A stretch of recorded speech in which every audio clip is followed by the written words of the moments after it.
Philippine Stock Exchange's main index hits its 24th record high for 2012.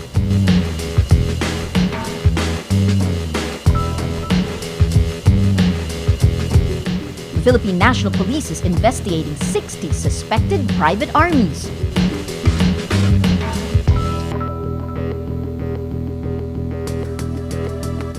I would like to have to campaign, so this is what I am going to do, instead of what the other one has not done. And negative campaigning in the U.S. elections alienates many voters.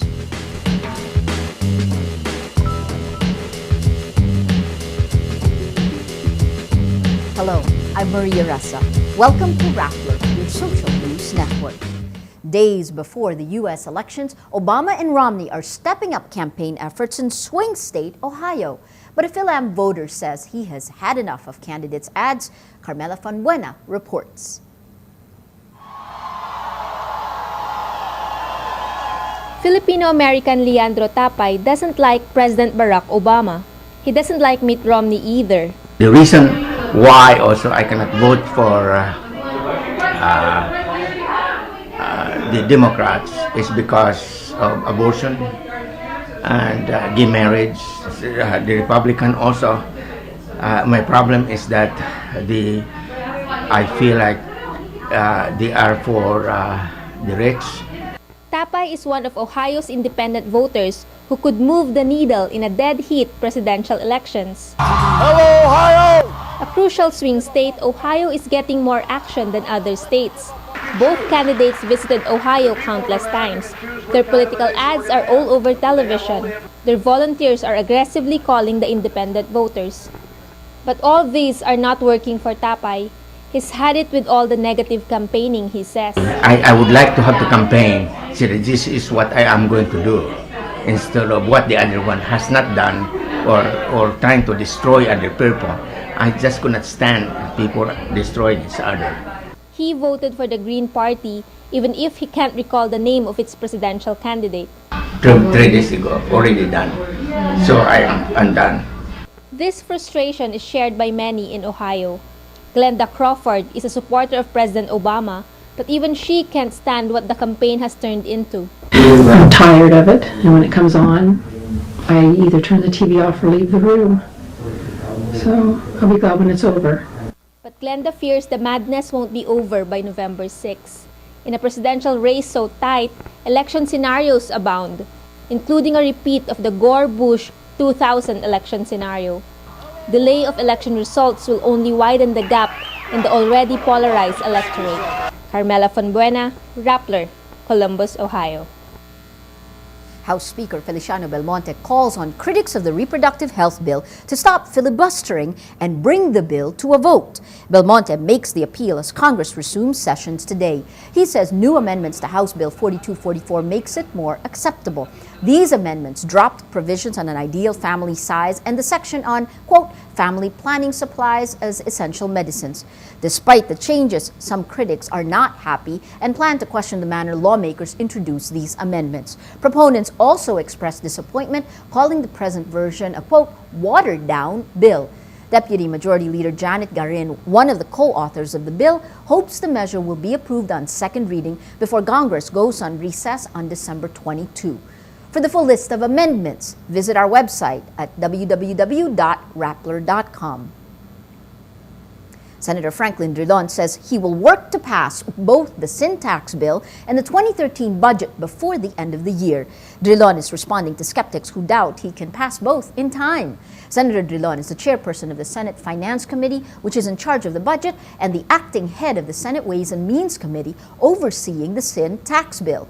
Senator says he will use the version of the sin tax bill filed by Senator Ralph Recto instead of introducing a new bill. Recto resigned as chair of the Ways and Means Committee in October. Drilon says amendments will be introduced to increase sin tax revenues to fund the $54 billion budget deficit in the Department of Health. The government seeks to raise around 60 billion pesos from the new tax, but may be amenable to lower targets of 30 to 40 billion pesos. Drilon also wants to pass the sin tax bill before the 2013 budget. The lower house is expected to send the 2 trillion peso budget to the Senate floor next week. The Philippine Stock Exchange's main index hits its 24th record high for 2012. The PSE index closes Monday at a fresh all-time high at 5,457.82 after it hit an intraday high of 5,483.93. This beats the previous all-time high finish of 5,443.74 last October 4th.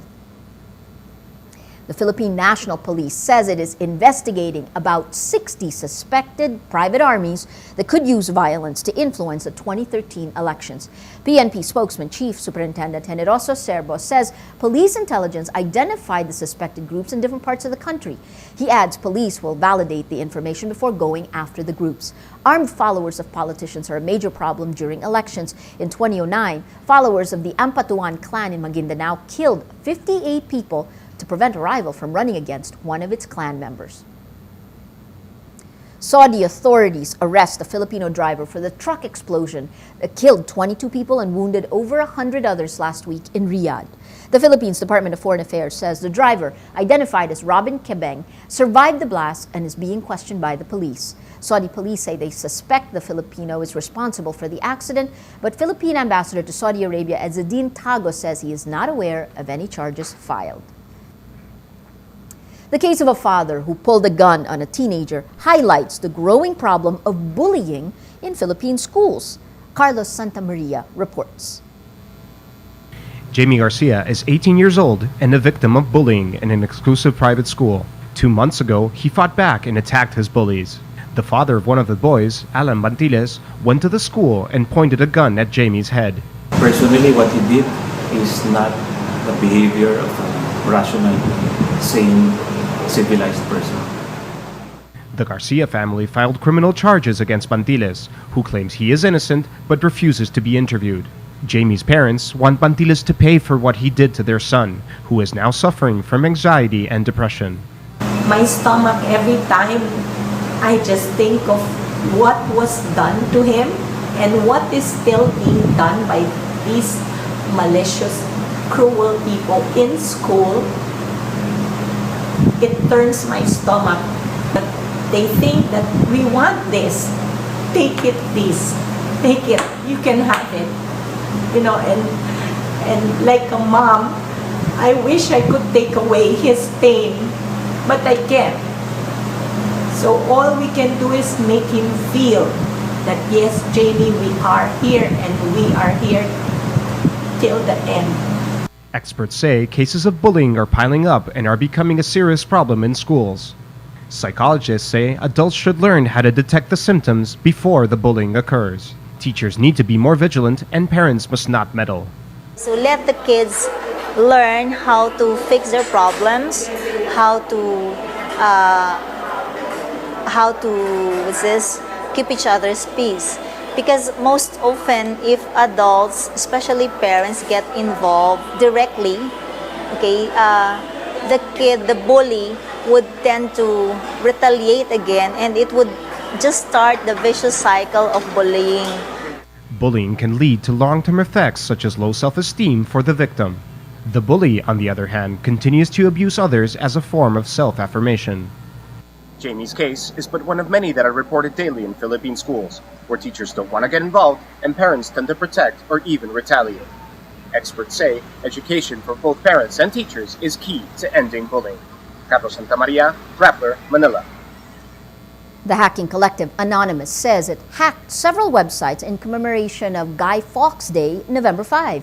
The group claims it dumped the user and employee account information of PayPal, Symantec, and Australian government websites. The hackings announced through the group's Twitter account appear to be anti-surveillance protests. The group is also attempting to organize a public protest at the Houses of Parliament in London, a reenactment of a scene from the film V for Vendetta. Let's now look at Rappler's Wrap for today, a list of the 10 most important events around the world you shouldn't miss. At number 4, tens of thousands of New Yorkers need housing after Superstorm Sandy swept through the east border of the United States last week.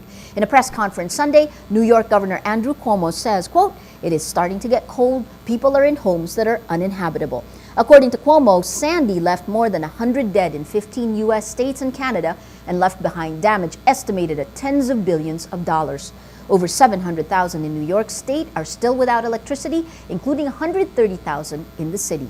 City Mayor Michael Bloomberg estimates about 40,000 people in New York City alone will need housing.